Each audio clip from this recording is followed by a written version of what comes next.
അകലം പാലിച്ചിരുന്നവർ പെട്ടെന്ന് അടുപ്പം കാണിച്ചാൽ ആ അടുപ്പത്തെ സൂക്ഷിക്കണമെന്ന് പഴമക്കാർ പറഞ്ഞു തന്നിട്ടില്ലേ?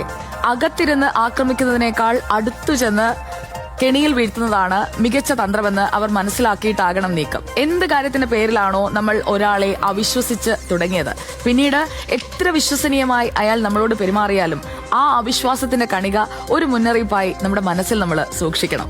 മാറാനും നന്നാകാനുമുള്ള ഒരാളുടെ സാധ്യതയെ അവഗണിക്കുകയോ അവഹേളിക്കുകയോ അതിനെ ചെറുതാക്കി കാണുകയോ അല്ല, പക്ഷേ സ്വയം കെണിയിൽ വീഴാതിരിക്കാൻ നമ്മളൊരു പ്രതിരോധം തീർക്കണം. ഒരു കഥ പറയാം.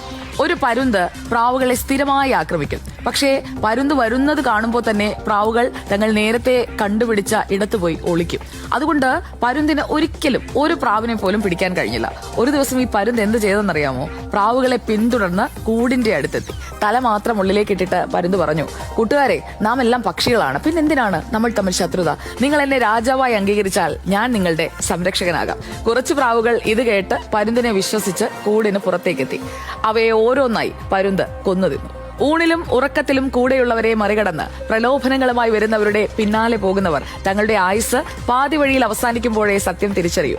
നന്മ ആഗ്രഹിക്കുന്നവർ കാണിച്ചു തരുന്ന വഴികൾക്ക് കാഠിന്യമുണ്ടാകും.